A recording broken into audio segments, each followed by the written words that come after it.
I'll just flick onto here. We've got a guide that we're updating for next year. And basically what I'm doing is going to work you through what's in that, and we'll make sure you can get a copy for that next year.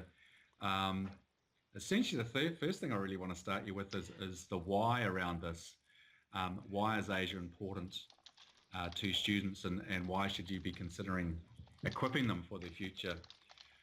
And just to say, when we talk about Asia, we're talking about a very rich, diverse range of countries, cultures, and people. So the word Asia encompasses a lot. It's a bit like talking about Western people. We don't sort of class ourselves as the same as British people or American people or Australian people. So just to acknowledge that as we go through. This here is a graphic that was put out by the OECD a few years ago. I'm not too sure if you've seen it before or not. And what it shows is regions of the world and middle-class consumer spending in those regions. The inner circle shows actual consumer spending in trillions of US dollars in 2009.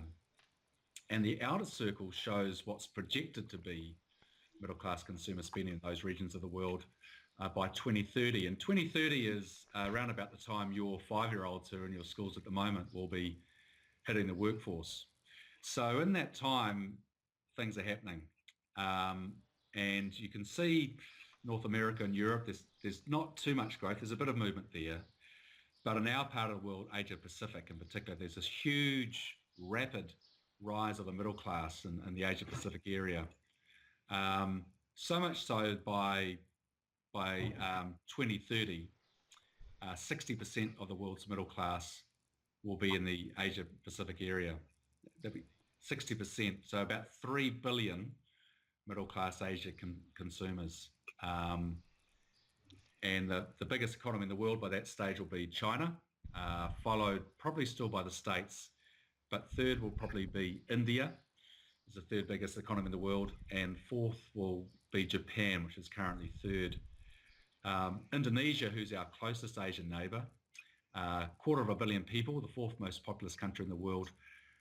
That will probably be around about 7th biggest economy in the world. It'll have a bigger economy than Britain and a bigger economy than Germany. So this rapid rise of the middle class is already having an effect on New Zealand, on our economy, and will certainly be increasingly so over the time, certainly looking into the future of your students when they hit the workforce. We can see already with our economy, China is a major trading partner for us, most important trading partner really for us. It's sort of waxing and waning between being the biggest export market between China and Australia. And in addition just to exporting things with tourism, it's expected that China will overtake Australia to become our #1 source of inbound tourists. It's interesting to note that this year with the Chinese New Year, we actually had more economic benefit to New Zealand than we did from the Cricket World Cup. So it sort of gives you an indication of the impact and importance of tourism, particularly tourism from Asia to New Zealand, and increasingly so. So as the middle class increases in Asian countries, so we can expect more coming from that part of the world. Of course, international students is a big money maker for New Zealand as well, and most of those students come from the Asian region. And it's not just about China either. Southeast Asia, we currently send about 5 billion worth of exports to the Asian countries, Association of Southeast Asian Nations. And as I mentioned Indonesia before, it's predicted to increase from the current 45 million middle class to about 135 million middle class by 2030. So we can expect more exports to be going that way too. Korea, we've just settled a free trade agreement with them, and negotiations are happening with India. So if we're just looking purely on the whole economic, careers, influence over that side of your students' lives in the future, then increasingly so, Asia is going to be important in their lives. But it's not just about the economy, it's not just about careers, but it's also getting on and understanding each other on a culturally basis as well. This is sort of indicative of what's happening, I guess, in Auckland in particular, that this increasing diversity, cultural diversity in Auckland. Auckland's now been called a super diverse city. 44% of Aucklanders were born overseas. Wow. Already a quarter of Aucklanders are of Asian descent, and by 2038, a third of Aucklanders will be of Asian descent. High numbers of Indian migrants, high numbers of Chinese migrants coming into Auckland. It's not just Auckland though. The story is also about the whole of New Zealand. By 2038, 1 in 5 New Zealanders will be of Asian descent. And we just released a report a couple of weeks ago about the influence of both Asian migrants and Asian tourists to really support provincial New Zealand as well. So one way or another, Asia, broadly speaking, will be a big part of your students' lives going forward. And students recognise this. We did some research a few years ago now. It came out in 2013. And the research found that 3/4 of school leavers of Year 12 and Year 13 students throughout New Zealand recognised that the Asian region was going to be important to their future and to New Zealand's future. But when they were asked, did they feel they were prepared to engage with Asian peoples and Asian cultures, 72%, almost 3/4, felt they weren't prepared for engaging with Asian peoples and cultures in Asia. And over half actually feel they weren't prepared to, school wasn't really preparing them to engage with Asian peoples and Asian cultures within New Zealand itself. So, our work's cut out for us really and what we need to do there. So, for us at Asian New Zealand, we see 3 key areas to prepare your students, to support you in preparing, equipping your students for their future with Asia. Cultures, in other words, having understanding and competencies in Asian cultures. Connections, having connections with Asian people, both in New Zealand and in Asia itself. And also having ability with Asian languages as well. And what we've done is we've put a framework together around that includes developing cultural competencies, developing cultural connections, and developing learning Asian languages, but also heads it up with planning. And what I'm going to do through the rest of this webinar is to really work through the framework in these areas. If you're able to print it down, then you can highlight, make notes, do whatever you like on the sheets as we go through. If otherwise, feel free just to make notes and then you can do that later on. So it's up to you how you want to work that. So on just the first area of the 4 areas is just about planning. And what we really would like to... Yep. Can I just interrupt there for a minute, Jeff? Is that all right? Because if Māngere were here, they're sort of already on that journey a little bit. I just wondered, out of the 1, 2, 3, 4 schools that we've got here now, has any of our schools got in place anything in their strategic planning at the moment about Asia awareness? No, Rangaway School hasn't. No. What about you guys at Moana Taiari? At this stage, it's only in my head. Okay, just checking the pulse there really, and I'm looking at a couple of empty seats. Probably gone. Where have you gone, Tash? Print off the sheets. Oh, they're printing off the things. That's right. Nikki, there was just a question if your schools had already got some sort of strategic planning in place around Asia awareness in your schools. Started, but we're just in the initial stages really. I mean, it's school-wide versus in individual classrooms. Now we're just really having those robust discussions with board, which is quite good. I've deliberately in the past sought out to attend one or two functions around, or meetings around this sort of stuff, but and my community are interested, but I've got to also weigh up the Treaty of Waitangi versus some of my community don't want to see Indigenous language overridden. That's something I've got to contend with. Yeah, and I think that's a fair comment too. And I didn't really introduce myself well, but I used to be a school principal up until 2 years ago, and we went through a process of charter review, and we certainly affirmed in our charter fostering both Te Reo and Tikanga Māori and what we're doing. And the last thing we'd want from Asian New Zealand would be that anything that we're doing would be pushing Te Reo to the side or saying it's more important. Not at all. In fact, to be culturally competent, it's really important that people are competent in their own language, their own culture, their own identity. And in relation to that, I think it's really important through developing really the identity of what it means to be a New Zealander and what's important to us as well. So, we see these things can work side by side. And at my school, we were both teaching Te Reo as well as teaching Mandarin. And I like the approach. Yeah.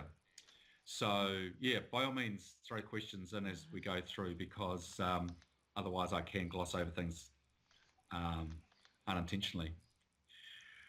So the framework's set up in 3 stages really that we've done. Sort of an awareness stage, an exploring Asia stage, and an Asia equipped stage.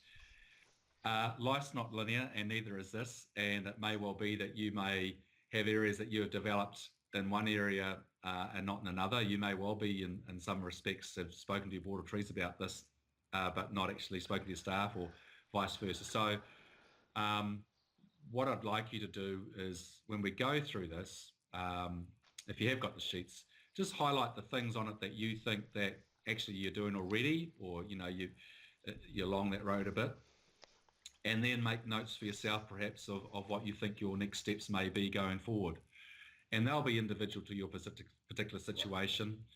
The framework may not fit your particular situation, so that's fine. It's really just hopefully to enable you to think about what you can do for your particular school.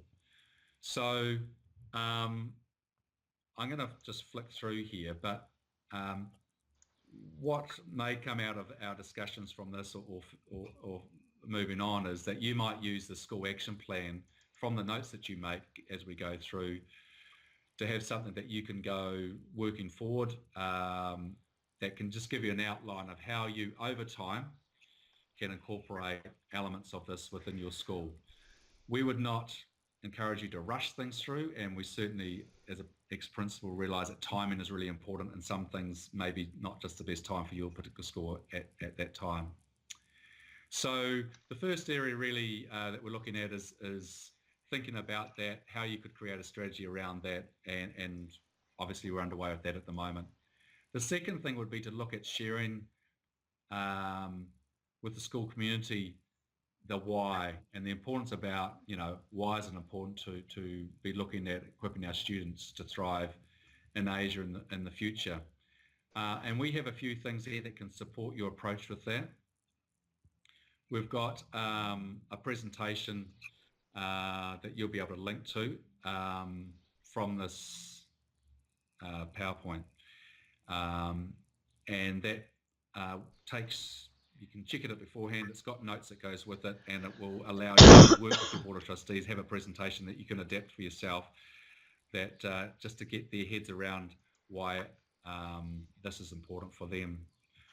We've also got an example that you could use, feel free to cut and paste if you want to, for your board report as a precursor for a presentation.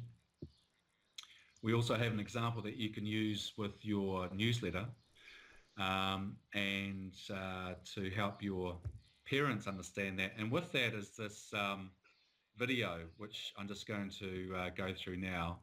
And this is helpful for any audience really in your community, for your staff, can be used with students as well, but parents in your newsletter or with your board too. So let's just flick through this and have a look at this together now.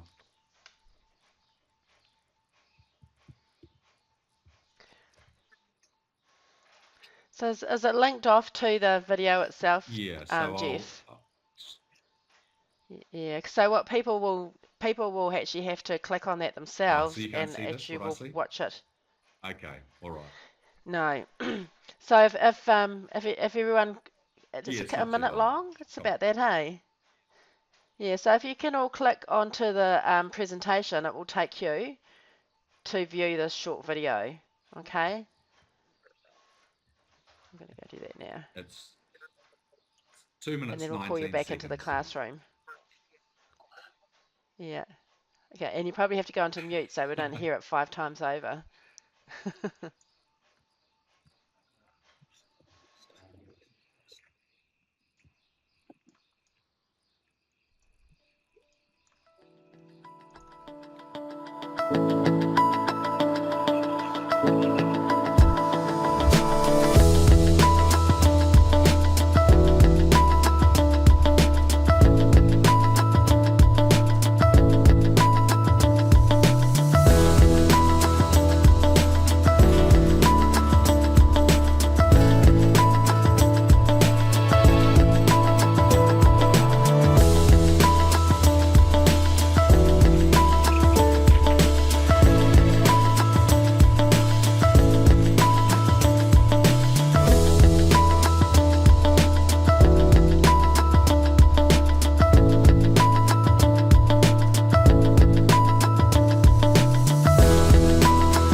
Were you guys able to see that? Smiley face when you've seen the video, guys. Who remembers how to do this? Yeah. I actually I've did seen that it. with trustees. It was really influential. I shared that with Sorry, our last Nikki? Board of Trustee meeting, and it was amazing how it really hooked Oh. in every member of the board to really think about being Asia equipped. Oh, that's great. Oh, it's good to hear, Nikki. Yeah, it was fantastic. Okay, I'll just move on then. So the last bit about Asia Quit really is to think about, can we embed it in some of our schools' key documents? In other words, your charter or strategic plan. This is an example. Oh, sorry, I'm too far ahead. This is an example from. I'm looping a bit here. From my school, actually. You can see there where we put it in about the treaty and also in relation to a whole range of things that could cover a number of cultures, but I've highlighted them to see that basically you can see where things embed in relation to Asia. And I guess for you, you may just want to look at your introductory section of your charter and say, do we reflect what we want to hear in relation to cultural understandings and language and connections, and you may well have it already, and you can highlight those things, or this might give you some ideas towards that. Of course, the second thing you may wish to do is when you've gone through the process with the action plan and you've done this process, then you can just then put that in with your strategic plan, and that can be just being part and parcel of what you do going forward. Is there any questions around that at all?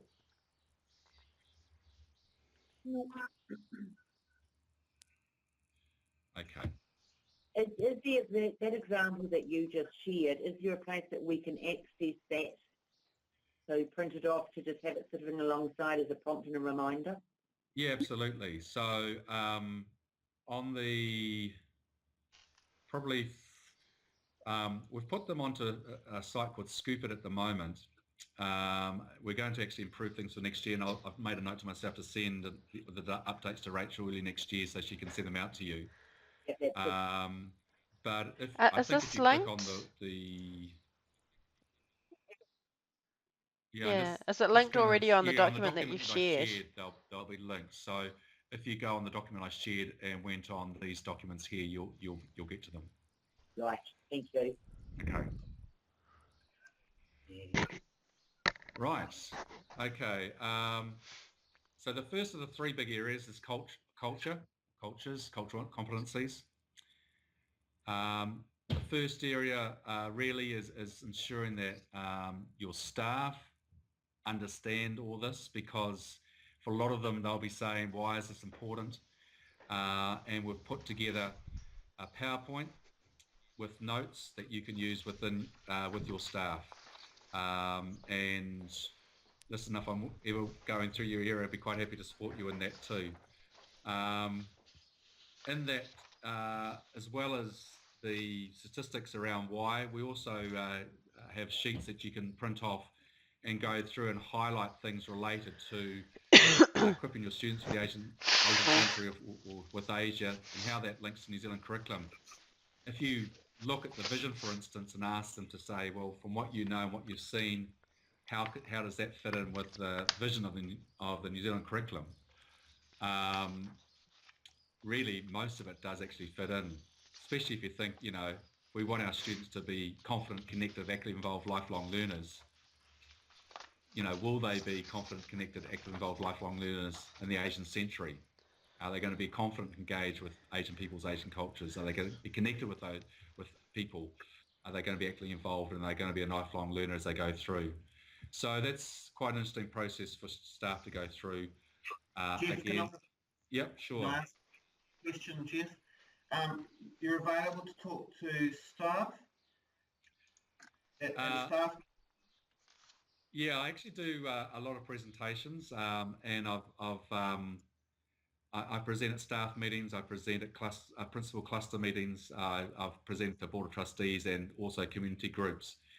Okay, that's Skype, I take it, Jeff? Or yes, face-to-face? Yes, we can do that. I prefer face-to-face, and if there's a cluster of, if there's a couple of meetings at the same area, then it can be worth my while to either drive or to make the trip. So if there's like a principals cluster meeting and maybe a staff meeting to go with that, then it may be an opportunity for me to come and visit. Okay, I was thinking particularly perhaps of board members. Sometimes I think some of our teachers understand the need for this direction. Sometimes some of our boards may not. Right. Okay. Well, I've done that before on a number of occasions now with Board of Trustees, and I quite welcome that opportunity. So Okay. maybe flick me an email. You can get my details through Rachel. And yeah, we could do it remotely. If there's an opportunity to do it face-to-face, I think that's even better because it allows those questions to come up and to clarify things that could get misconstrued sometimes. Thank you. I've also got a colleague, Sean in Wellington, and he can also do the same thing. Anyway, I'll just flick through these because you know about the values and the key competencies as well. And when you go through the process, there's lots of links there to what we're talking about. The second area, which is quite an interesting area, and I've worked with staff as well, but I'm encouraging people to look more at key staff within schools, or you can do it with your whole staff, depending on what you want to do, is really saying, can we put an Asian lens on our curriculum? What we don't want to suggest to you is to try to fit in yet another thing into your crowded curriculum, which is often the case. You know, we don't want to dump more work onto you. It's the last thing we want you to do. But we do see opportunities to say, well, listen, if you're doing a study on a cultural study, perhaps, or you're looking at dance, and you know, or you're looking at migration, are there opportunities there to weave into things? And where there's not, there may be opportunities to do something with your curriculum. So we've produced a framework, well, a worksheet, if you like. It's very simple, but I guess it's prompting you to make those thoughts. So within your school at each year level or group level, you can put in the main things that you're doing within your school for the next year. You might have a unit on ourselves, you know, with juniors or inventions or a range of things, sustainability, whatever.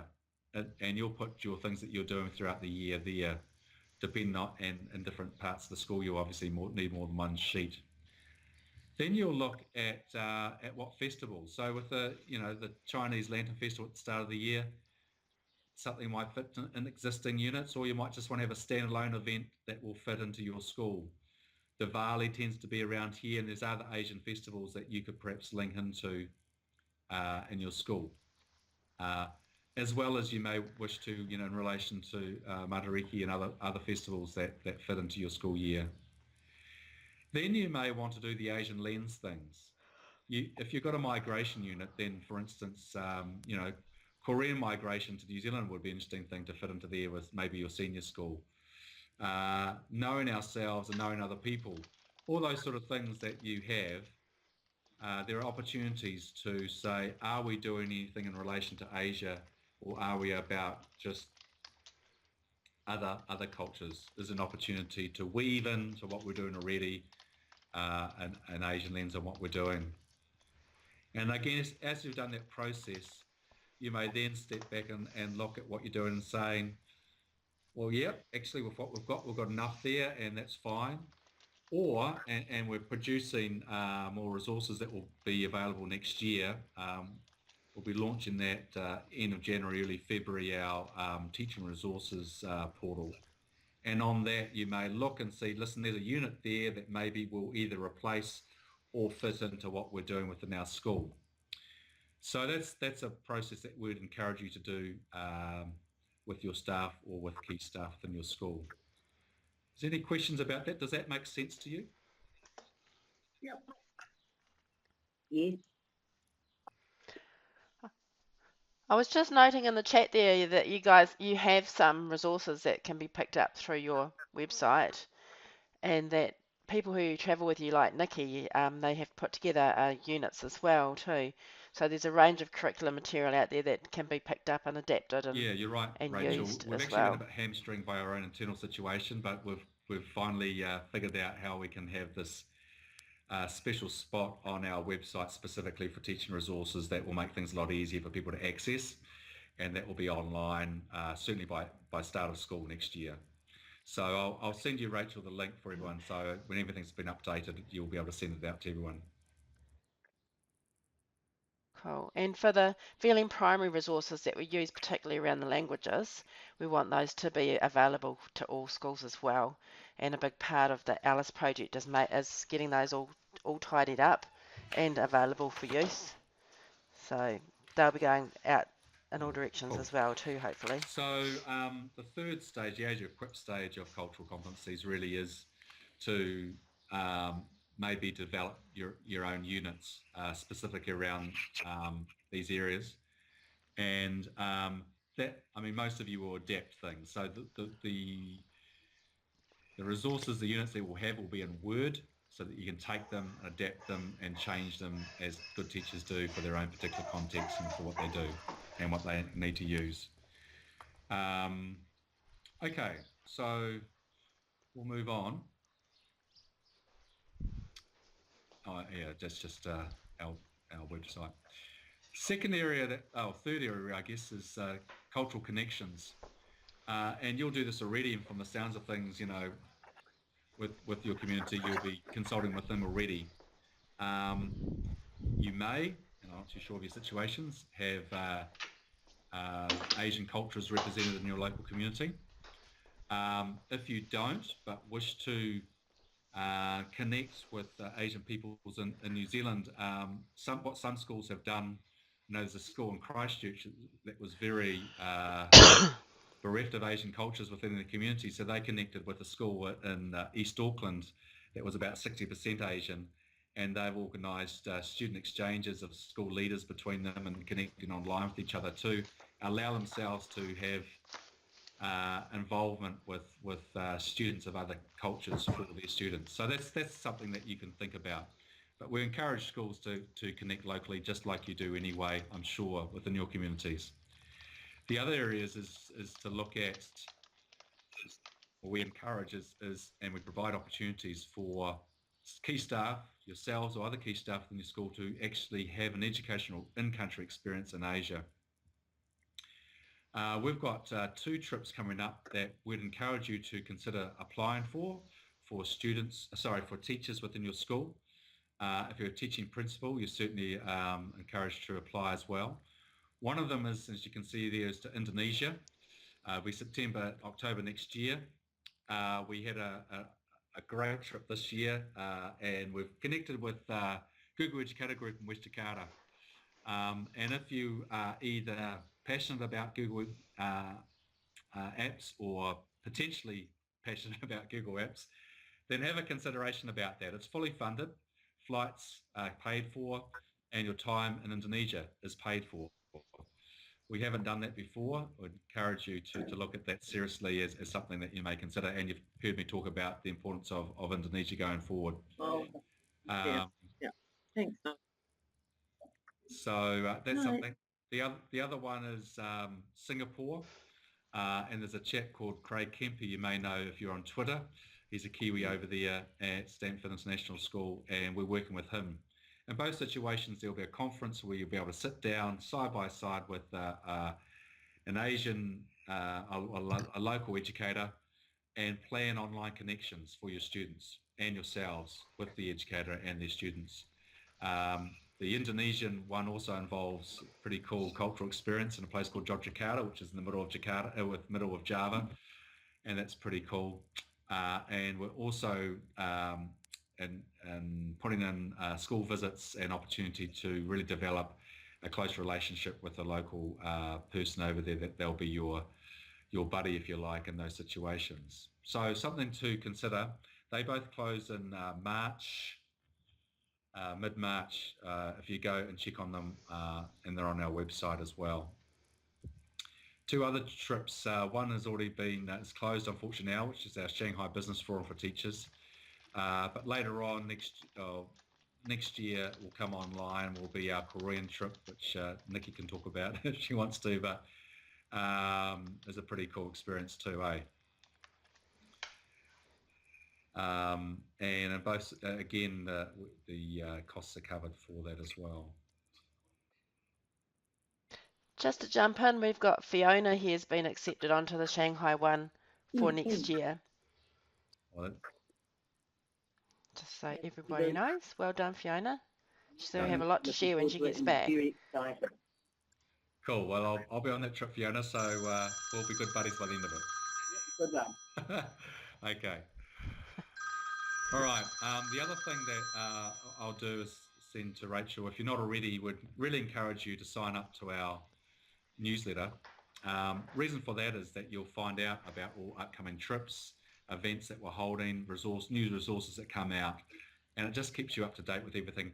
When you do that, you automatically become part of our Educators Network. We're officially launching that next year. We're going to have giveaways, resources, and we'd like you to get your hands on those. We can post them to you and make sure that you have those, but it's an easy way to really keep in loop with what's going on, and then you can pick and choose through the newsletter what you want to be involved in and what you want to find out more about. It's also, we encourage you to, if you've especially got keen staff in this area, to get them to sign up as well. We also will encourage you to know about other organisations that we're closely linked with if you don't know already. If China is a part, or Chinese language is a part of what you're interested in, or culture, Confucius Institute, they do trips as well to China for various people, for principals. They have principals delegation. Depending on what part of the country you're with, you're either involved with the Auckland group or the group out of Victoria University in Wellington, and there's also a group in Canterbury University in China as well. So there's 3 Confucius Institutes. They have trips, and you should be well aware of them. There's also AFS also do trips, and they also have opportunities to host teachers from overseas as well, and have connections. It's a small space, and we really work a lot closely with those other organisations. And just the last thing is, I guess, those 2 trips or other opportunities that we're looking at is really looking at sister school relationships. We encourage those where they can be done, and on our particularly those couple of those trips we forge those. People like Dave Wood, who I'm sure you know well, is doing a lot of exciting stuff in the space. So I guess that's where you can have either online or face-to-face or student exchanges, teacher exchanges. That's really, would say, is getting into some exciting space and being Asia equipping your students, particularly in that space there. Okay. The last area is language learning, which, through what you're doing already with VLN Primary, there's opportunities there. So I don't need to go into that too much. At my school, we went through a real process of consultation with the community, and we found that was important for getting ownership and buy-in of the community, and allowed them to have a good understanding of what it was all about. And it's best done through your Board of Trustees first, as you'd know. We, in our particular situation at Willow Park School, piloted it first. So we started in year 3 and 4, and then we, as that cohort moved through the school, then we increased it year by year until we had year 3, year 4, year 5, and year 6, or having weekly lessons in our case in Mandarin, as well as having sessions with Tarao as well, as that's how we handled it. So you'll find your own way, and you may not need to go through a whole pilot process. You may be able to jump straight into a sustainable program, but we've just set that out as a way. On our website, we have a list of, actually, I will just flick ahead and then flick back. A list of support for Asian language learning in schools, and actually I'm embarrassed to say we need to update this, include VLN on this too, as well as other virtual learning network people like NetNZ and others as well. But we'll update that for you. We've also done a bit of research in this area. You may be interested to know that working with Comar Brunting, that the general public actually see a real need and for school kids to learn a language other than English, 83%, and those that were that completed this research saw Chinese as the most important, followed reasonably closely by Maori as well. So I think when you, in my personal situation, where the feedback, once there was an understanding of the importance of Asia to their students, parents are fully behind it, and if you have a quality program, then there's ongoing support for that. And then really that's it from us. Yoshika has just had her baby, so she's on maternity leave for a while now, but Sean and I are around. Our contact details are here.